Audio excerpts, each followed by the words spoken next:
आदाब, नमस्कार। खैर मकदम है आप सभी का हमारे ख़ास प्रोग्राम गुफ्तगू में। मैं हूँ आपके साथ रेशमी Zia.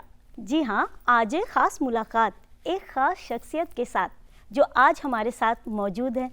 Punjabi pop music world का और बॉलीवुड की जानी मानी हस्ती शंकर साहनी। शंकर सर, आपका बहुत बहुत इस्तकबाल करते हैं। बहुत बहुत शुक्रिया, बहुत बहुत शुक्रिया। सर, आपका ये कुड़ी कुरमुरी और तेरा क्या कहना चट लुटिया गया, क्या बात है सर। आपका अंदाज ही निराला है। तो हो जाए कोई भी गाने से दो लाइनें। हाँ, मैं कुड़ी वो मेरा भी फेवरेट सॉन्ग है। कुड़ी कुरमुरी से स्टार्ट करता हूँ क्योंकि वो मेरा पहला इंटरनेशनल हिट था। ओके। और बड़ी स्ट्रगल के बाद मुझे वो गाना मिला और 2-3 साल स्टूडियो में जाते रहे हम, तब जाके वो मौका मिला। और हमारे सरोज खान जी हमारे बीच में नहीं रहे, तो उनका कोरियोग्राफी थी, जवाहर जी का संगीत था और टिप्स की पेशकश थी।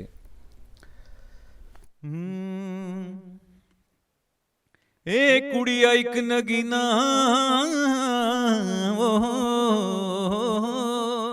ओ कुड़िया एक नगीना भुल गया मैं ता खाना पीना जिनू वेख के आए पसीना यार कुड़ी कुरमुरी मिंटां विच ओह लुट के लै गई हाय होए हाय मिंटां विच ओह लुट के लै गई दिल दा मेरे खजाना यार कुड़ी कुरमुरी हाय होए यार कुड़ी कुरमुरी हाय होए यार कुड़ी कुरमुरी ओ खट्टी मीठी खट्टी अंगूर का दाना। वाह, क्या बात है। आपने तो एकदम से समा बना दिया। वाकई आपका अंदाज़ बिल्कुल अलग है। आपसे और गुफ्तगू शुरू करें, डालते हैं एक नज़र आपके ज़िंदगी के सफ़र पे। Shankar Sahni Punjabi pop music world का एक जाना माना नाम है। म्यूजिकल घराने से ताल्लुक रखने वाले शंकर साहनी ने 5 साल की उम्र से ही गाना शुरू कर दिया था। कुड़ी कुरमुरी, यारी यारी, जट लुटिया गया जैसे गानों और अपनी दमदार स्टेज परफॉर्मेंसेस की बदौलत शंकर साहनी ने बहुत जल्द शोहरत हासिल कर ली। 500 से ज्यादा एल्बम्स में अपनी गायकी के जलवे बिखेरने वाले शंकर साहनी ने कई फिल्मों का म्यूजिक भी कंपोज किया है। यही नहीं, मशहूर गुलकारा आशा भोसले के साथ उनकी सूफी और गजलों की एल्बम को बेहद पसंद किया गया। जिंदा दिल और खुशमिजाज शंकर साहनी फुर्सत के लम्हे अपने घर वालों के साथ ही बिताना पसंद करते हैं। जैसे भी हमने देखा कि आपने 5 साल की उम्र से ही दूरदर्शन और रेडियो के लिए गाना शुरू कर दिया था, तो क्या यादें जुड़ी है आपकी बचपन के साथ? मेरे जो फादर थे वो head of the music department थे। Okay. Punjab university government college Hoshiarpur में। अच्छा अच्छा। और उनसे वो लेके जाते थे, कभी दूरदर्शन में, कभी टीवी में, कभी रेडियो में। तो वो उनका ही आशीर्वाद है कि मैं जो कभी कर रहा हूँ। तो वहाँ पे रेडियो स्टेशन पे मैंने पहली बार गाया और बड़ा अच्छा रिस्पांस मिला मुझे। तो और इस तरह से फिर ये दौर शुरू हुआ। तो घर में हमारे चारों तरफ क्लासिकल म्यूज़िक का माहौल था। अच्छा। तो कहीं सारंगी बज रही है, कहीं सितार बज रही है, कहीं हारमोनियम बज रहा है, तबला बज रहा है। तो मैंने तो कभी देखा नहीं है कि 10-20 स्टूडेंट से कम बैठे हों। तो वहाँ बैठे रहते थे और हम भी कभी कभी कॉलेज चले जाते थे डैडी से मिलने। तो वहाँ पर भी वो महफिल लगी होती थी, सारे स्टूडेंट्स। तो इस तरह संगीत ना चाहते हुए भी हमारे अंदर चला गया, क्योंकि हम तो खेलने के इच्छुक थे, पर संगीत हमारे रग रग में चला गया। और जब उसकी ज़रूरत महसूस हुई तो वो पूरा निखर के फिर आया। तो फिर मुझे बहुत अच्छा लगा कि ऊपर वाले की मर्ज़ी है कि उसने जन्म ऐसे घर में देना था जहाँ संगीत हो, ताकि ये बंदा संगीतकार बन सके। और एक शेर लिखा था मैंने कि हम आए हैं दुनिया में बिना अर्जी और हम जाएंगे दुनिया से बिना अर्जी, तो बाकी बातों में कैसे चलेगी तेरी मर्जी। तो जब आना जाने में हमारा कोई योगदान नहीं, ऊपर वाले की मर्जी है कहाँ वो हमें भेज दे और हम क्या करें, सब उसी का काम। नहीं, म्यूज़िक वैसे भी कहते हैं गॉड गिफ्टेड होता है, जिसको देने वाला चाहता है उसी को देता है, सबके पास नहीं। और आपके पास तो वो पूरा माहौल बना था। उसके बाद अब जब कॉलेज में गए और फिर वहाँ पे भी नो डाउट आप बहुत फेमस रहे होंगे, तो उस दौरान भी आपने बहुत सारे गाने वाने गाए और आपने एल्बम्स भी निकाली, उस बारे में कुछ बताएं। तब एक्चुअली जब मैं कॉलेज में था तो मुझे बहुत फैन फॉलोइंग बहुत थी स्टूडेंट्स की। No doubt. और जैसे मैं एक गाना गाता था तब, तो मैं इंजीनियरिंग करने गया था 12th के बाद। 12th तक तो मैं होशियारपुर में रहा, फिर मैं चंडीगढ़ आया इंजीनियरिंग करने, तो वहाँ केमिकल इंजीनियरिंग, तो वहाँ पे ज़्यादा इंग्लिश बैंड्स, ये बैंड्स, उनका ज़्यादा माहौल था। तो मैंने, सबने मुझे कहा कि पंजाबी गाना सुनाओ कोई तुम, तो मैंने उसी समय लिखा और उसी समय स्टेज पे चढ़ गया और गा दिया। तो मुझे थोड़ा सा माइंड में था कि ऐसा कुछ करके देखते हैं, तो वो हिट हो गया। तो लोगों ने कहा दूसरा गाना सुनाओ, तो दूसरा मेरे पास था नहीं, क्योंकि मैं गज़लें घर से सीख के आया था। हाँ, ये हमारे घर का माहौल और मतलब ये था, आप गज़लें गाते गाते एकदम से पंजाबी म्यूजिक की ओर कैसे चले गए? हाँ, तो ये ऑडियंस की डिमांड थी। अच्छा। एक तो पहले कॉलेज में डिमांड रही, उसके बाद जब मैं बॉम्बे दिल्ली, मैंने अपना हुनर दिखाने के लिए इस स्टूडियो के चक्कर काट रहा था, तो सब ने कहा यार इतनी अच्छी आवाज़ है, पर आप गज़लें मत गाइए क्योंकि आप अभी पंजाबी का ट्रेंड चल रहा है। तो आप पंजाब से भी हो, पंजाबी बोल भी लेते हो, तो आप पंजाबी गाइए। तो फिर उन्होंने मुझसे गवाया और एक के बाद एक हिट होते चले गए गाने। तो मेरा ख्याल जो ऊपर वाला करता है ठीक ही करता है, और उसका मौका मुझे बाद में मिला, जो मेरे मन की बातें थी बाद में मैंने की पूरी। तो कॉलेज में फिर मैंने मछली गाना गाया, तब मैंने वो पहला गाना गाया था। तो वहाँ दूरदर्शन की टीम थी। अच्छा। तो क्योंकि बहुत बड़ा फेस्टिवल होता था, साल में एक ही होता था, तो दूरदर्शन की टीम थी, तो उन्होंने मुझे बुलाया कि आप दूरदर्शन आएंगे। तो मैंने कहा था बच्चों के प्रोग्राम में जाता था वहाँ पे। तो कह रहे अब तुम जवान हो गए। अब उनका प्रोग्राम था जवां तरंग। अच्छा। तो मुझे अभी भी याद है। तो दूरदर्शन का वो प्रोग्राम था, तो मुझे उसमें वो लेके गए, और वो गाना एक ही बार आया और मुझे रातों रात प्रोग्राम मिलना शुरू हो गए। इतने प्रोग्राम मिलते थे मुझे कि मैं गिटार छोड़ के सिंगिंग पे कंसंट्रेशन कर दी मैंने। और वो आजकल हम इतनी बार गाना चलाते हैं चैनलों पे, तब वो कुछ नहीं होता। वो दूरदर्शन पे एक ही बार आया और लोग मुझे कहते हैं मछली वाला सिंगर आ गया। अभी भी कई कहते हैं, मैं अमेरिका, कनाडा, अमेरिका, लंदन, जहाँ भी हमारे देशवासी बसते हैं, वो कहते हैं मछली वाला। तो मेरे इतने गाने आए और मछली की मोर अच्छी लगी हुई है। मछली एक्चुअली वो फिश नहीं है, वो नाक में लड़कियाँ पहनती हैं। Right. मछली तो वो था। तो हो जाए तो लाइन है। ओ मछली दुकानी उत्ते बैठी सुनिया रे कहदी कुड़ी ना कोई लैंड मैनू आई और ओए मछली हाय ओए मछली हाय ओए। सोचिया सी सोनी जही कुड़ी कोले जाऊं, सोचिया सी बोली जही कुड़ी कोले जाऊं, बैठी बूबे उत्ते नजर टकाई मछली हाय ओए मछली हाय ओए। जैसे आपने कहा मेरे कई एल्बम्स निकले, ठीक है, तो पहला एल्बम वो कौन सा एल्बम था जो एकदम आपको यादगार रहा अभी तक की? फर्स्ट एल्बम कौन सा निकला? एक्चुअली इंटरनेशनल हिट तो मेरा कुड़ी कुरकुरी था, पर उससे 3-4 साल पहले जब कॉलेज में था मैं, तो कॉलेज में हम लड़कों ने मिलके सबने पैसे इकट्ठे करके एल्बम बनाई। हाँ, क्योंकि म्यूजिशियन थे, गिटार, तबला, ढोलक, कीबोर्ड, उन लोगों ने कोई पैसे नहीं लिए, क्योंकि मैं खुद म्यूजिशियन था, आई वाज ए गिटारिस्ट। तो मैंने 500 एल्बम में एज ए गिटारिस्ट काम किया है। अच्छा। 4 साल में जितनी भी एल्बम्स चंडीगढ़ में बनी होंगी, 5 साल में वो सब में मेरी गिटार बजी हुई है। अच्छा। तो तकरीबन 500 सिंगर्स के साथ मैंने बजाया। तो उससे काफ़ी नॉलेज है मुझे स्टूडियो की, क्योंकि 5-4 साल में इंजीनियरिंग कॉलेज कम रहा, स्टूडियो में ज़्यादा रहा।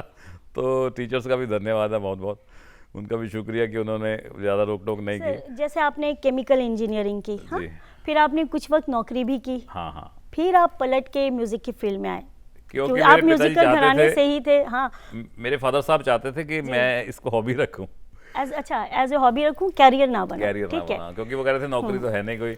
अब जैसे उनको गवर्नमेंट जॉब मिली हुई थी, तो वो कह रहे इस तरह की जॉब्स तो है नहीं, तो क्या करोगे, इसको हॉबी रखो। तो इसलिए मैंने फिर जॉब की, पर संगीत जो था वो रूह तक इतना गहरा घुसा हुआ था कि जॉब में मेरा मन नहीं लगा। तो मैंने इंजीनियरिंग के 2 साल जॉब की शायद, और फिर मैंने दोबारा अपना 2-3 साल का, मुझे एक तरह का ये कह लो संगीत में ब्रेक मिला। अच्छा।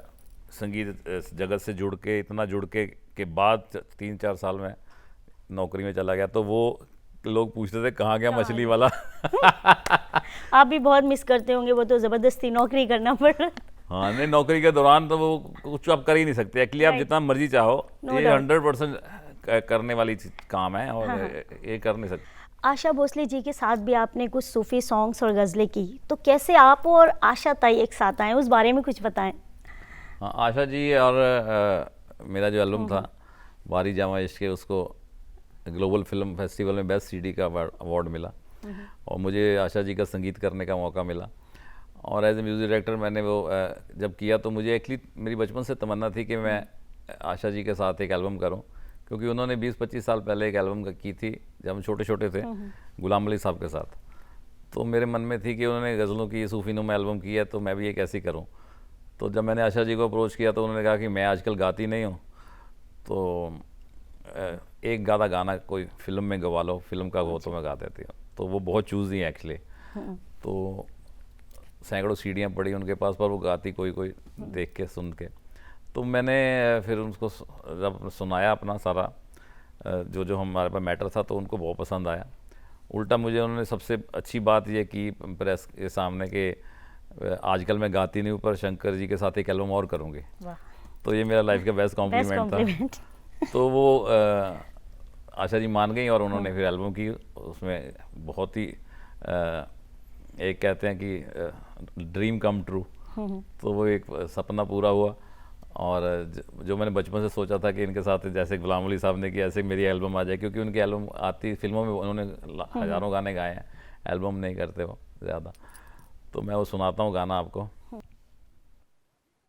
हो वारी जावा इश्के जेड़ा रूहां छो जादा, वारी जावा इश्के जेड़ा रूहां छो जादा, पता भी नहीं लगदा कदों प्यार हो जांदा, पता भी नहीं लगदा कदों प्यार हो जांदा। हो वारी जावा इश्क ना जाने कब कहाँ किसी को इश्क हो जाए, इश्क हो जिसको ताजो तख्त को भी ठुकराए। ओ सच्चे दिल जो चाहते फिर ओही हो जादा, पता भी नहीं लगदा हाय, पता भी नहीं लगदा कदों प्यार हो जादा। ओ वारी जावा इश्क। वाह क्या बात है, ये हुई ना बात। वाकई एकदम जब आप गाते हैं ना तो मन करता है बस सुनते रहे और आप गाते रहे। वैसे सूफ़ी सॉन्ग्स भी आपके बहुत फेवरेट हैं, आप सूफ़ी सॉन्ग्स भी गाते हैं। हाँ जी। तो कोई ऐसा सूफ़ी सॉन्ग जो आपके बहुत अभी दिल के करीब है? मेरी एक एल्बम आ रही है। हाँ। तो सबसे पहले मैं इसी चैनल पे सुना रहा हूँ। ओके अच्छा। तो फरीद साहब हमारे सबके जो उनका कलाम है सबके दिल के करीब है, और मैं कुछ उसकी धुन बनाई है मैंने।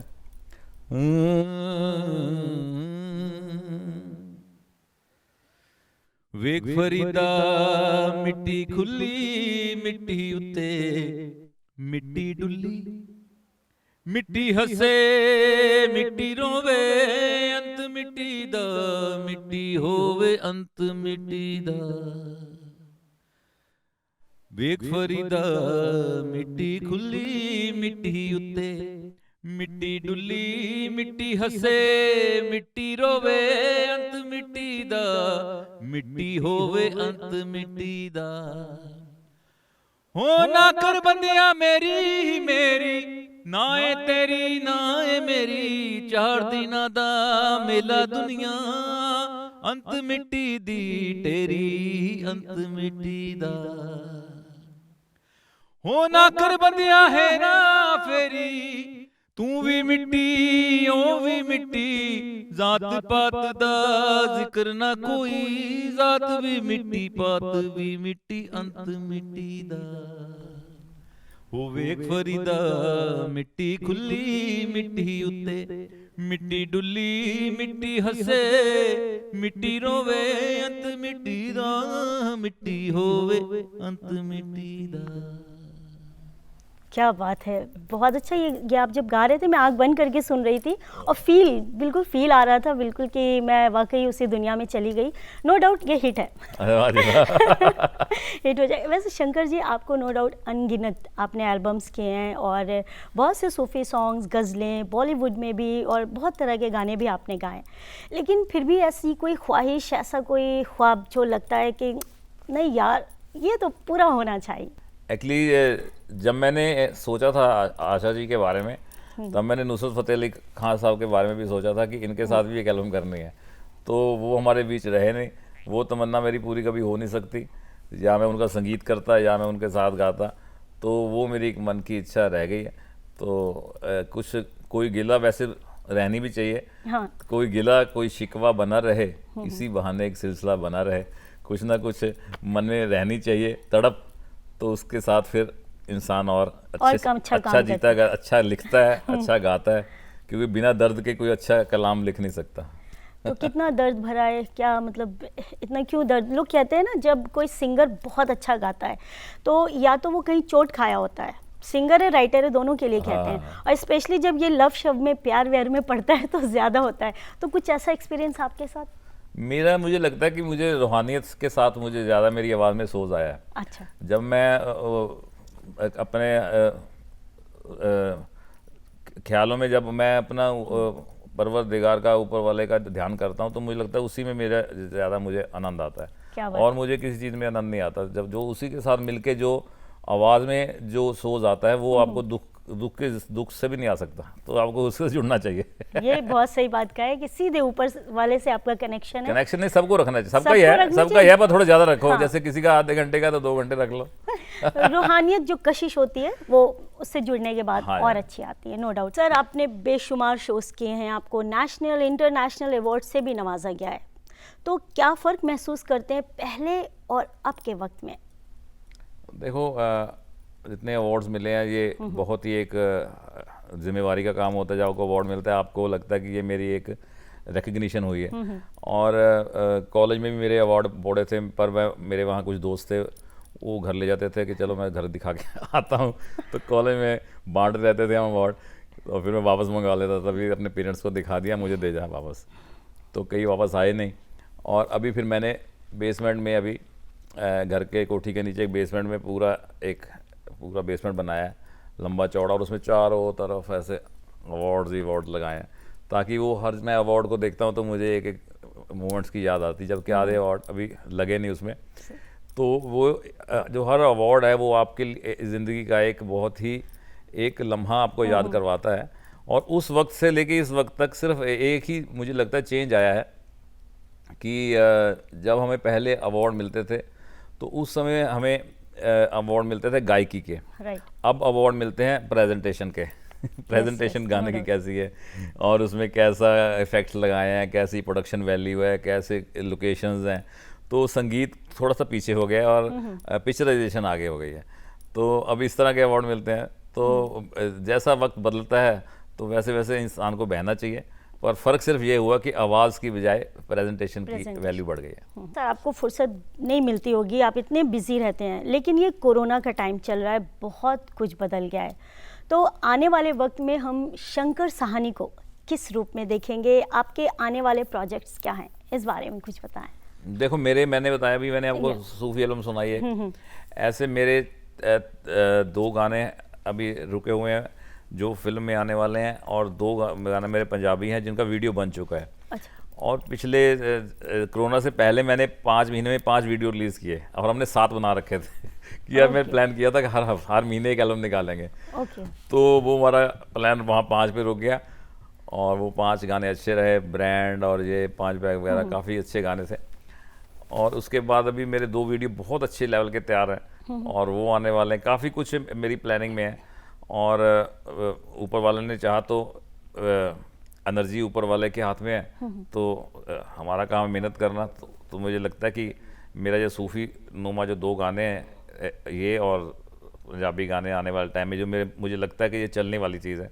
और आपने भी उसमें हाँ में लाइया कि अच्छा गाना है, क्योंकि कलाम ही चलता है। सिंगर तो जिसका कलाम अच्छा होता है, सिंगर जिसका कलाम अच्छा चुनते हैं, वो चुनने वाले के की बात है। तो सिंगर तो सब मुझे लगता है कि जैसे हैं, और जो पुराने सिंगर थे उनके हम पैरों की धूल भी नहीं है कि जो वो गा चुके हैं वो हम नहीं गा सकते। सर आपके साथ बहुत सारी आज की जो बड़ी टॉप की जो अदाकारा हैं उन्होंने भी आपके साथ एल्बम की, उस बारे में कुछ एक्सपीरियंस आपको अगर है तो वो कुछ बहुत शेयर सारी हीरोइन और जी। क्या जो छोटे पर्दे पे काम करते करीबन 200-400 लोगों ने हिस्सा लिया होगा मेरे वीडियो में, और सारे कोई ना कुछ काम कर रहे हैं। एक लड़का था राहुल, अभी वो कैटरीना के साथ आए हैं, और चित्रांगना सिंह हमारी बड़ी अच्छी एक्ट्रेस हैं। तो उनका मैं सुनाता हूँ गाना, मैंने शिमला में शूट किया था, तो चित्रांगना जी को पहली ब्रेक दी थी उस समय हमने। अच्छा। अब वो देश की सुपरस्टार है। इको मंगिया सी यार रब्बा मंगिया सी प्यार, इको मंगिया सी यार हथ जोड़ के, नहीं हो तेरा राज मंगिया, हाय नहीं हो तेरा ताज मंगिया, यार मंगिया सी रब्बा ते थों रोके। तो ये बहुत पहले गाना हमने किया था और इसका बहुत ही अच्छा रिस्पॉन्स रहा। ऐसे कई मुझे लगता है कि जब हम किसी को आगे बढ़ाते हैं तो उसमें किसी को उठाने के लिए हमें भी उठना पड़ता है, राइट। तो हम भी उठते हैं, और किसी को दबाने के लिए हमें भी दबाना पड़ता है तो हम भी बैठते हैं। क्या बात है, बहुत गहरी बात है। तो इसलिए उठाते रहना चाहिए। Right. हमें भी किसी ने उठाया, Right. नहीं तो मैं इंजीनियरिंग कॉलेज में रह जाता। वैसे आपकी बहुत ज़्यादा फ़ैन फॉलोइंग से लाखों आपके यूथ भी फैंस हैं, तो उन यूथ को आप क्या पैगाम देना चाहेंगे? मैं पैगाम देना चाहूँगा कि अपने माँ बाप के और जो हमारा एक परमेश्वर है, परवरदिगार है, हम दोनों के अंदर सेम क्वालिटीज़ हैं Right. तकरीबन। वो भी अपने बच्चों का ख्याल रखता है, वो पूरी दुनिया का ख्याल रखता है, और माँ बाप कहीं कहीं कर्मों को माफ़ कर देते हैं। वो कभी कर्मों को माफ़ कभी करता है, कभी नहीं करता। तो माँ बाप बहुत ऊपर हैं, तो माँ बाप की सेवा कर लो तो ऊपर वाले की हो जाती है।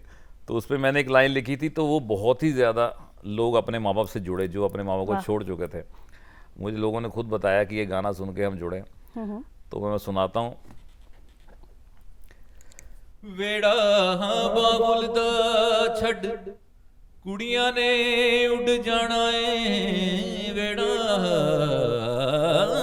ਬਾਬੁਲ ਦਾ ਛੱਡ ਤੀਆਂ ਨੇ ਉੱਡ ਜਾਣਾ ਏ, ਮਾਂ ਨੂੰ ਕੌਣ ਸੰਭਾਲੂ ਬਾਪ ਨੂੰ ਕੌਣ ਸੰਭਾਲੂ, ਮਾਪੇ ਕੌਣ ਸੰਭਾਲੂ, ਜੇ ਪੁੱਤ ਵੀ ਤੁਰ ਜਾਣਗੇ, ਮਾਪੇ ਕੌਣ ਸੰਭਾਲੂ, ਜੇ ਪੁੱਤ ਵੀ ਤੁਰ ਜਾਣਗੇ, ਜਿਣਾ ਸੀਸ ਝੁਕਾਏ ਬੱਚਿਆਂ ਖਾਤਰ ਰੱਬ ਮੂਰੇ, ਜਿਣਾ ਸੀਸ ਝੁਕਾਏ ਬੱਚਿਆਂ ਖਾਤਰ ਰੱਬ ਮੂਰੇ, ਉਹੀ ਸਿਰ ਹੁਣ ਸਾਹੂਕਾਰਾਂ ਤੇ ਝੁਕ ਜਾਣਗੇ, ਮਾਂ ਨੂੰ ਕੌਣ ਸੰਭਾਲੂ ਬਾਪ ਨੂੰ ਕੌਣ ਸੰਭਾਲੂ, ਜੇ ਪੁੱਤ ਵੀ ਤੁਰ ਜਾਣਗੇ, ਜੇ ਪੁੱਤ ਵੀ ਤੁਰ ਜਾਣਗੇ, ਜੇ ਪੁੱਤ ਵੀ ਤੁਰ ਜਾਣਗੇ।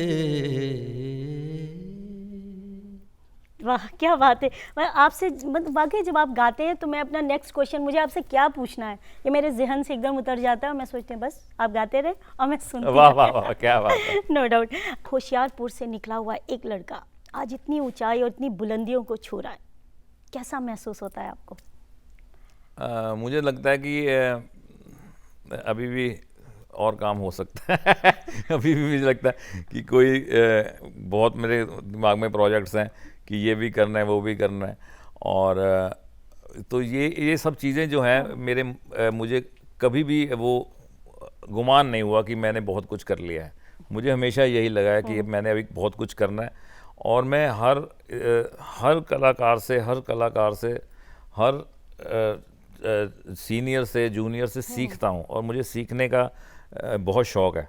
तो इसलिए कभी मुझे लगा ही नहीं कि मैंने बहुत कुछ कर लिया। मुझे तो अभी भी लगता है अभी भी बहुत सफ़र बाकी है, क्योंकि संगीत एक ऐसी चीज़ है कि आप, मेरे पिताजी भी कहते थे कि इतने गुणी थे और कितने सारे रागों का उनको ज्ञान था, और कितने स्टूडेंट्स उनके प्रिंसिपल बने हुए हैं।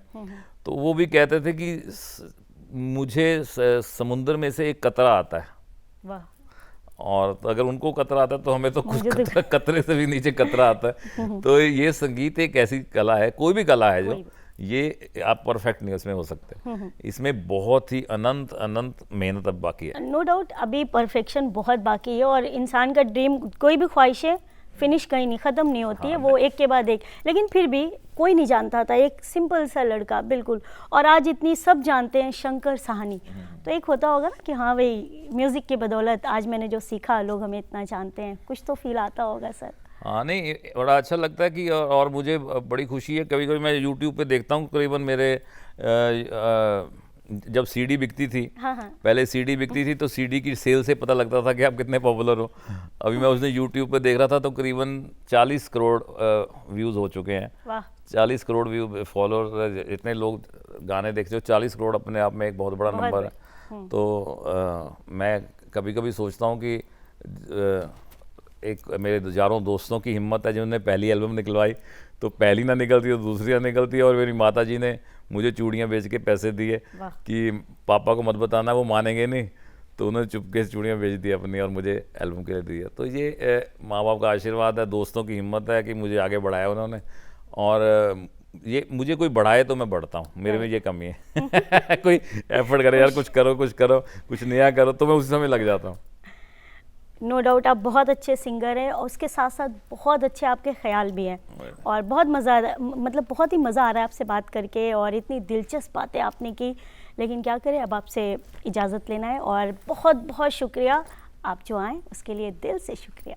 थैंक यू रेशमी जी। तो ये थे जाने माने सिंगर शंकर साहनी।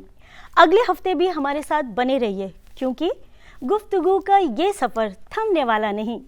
फिर होंगे हम हाजिर किसी नई शख्सियत के साथ। तब तक के लिए दीजिए इजाज़त, आदाब।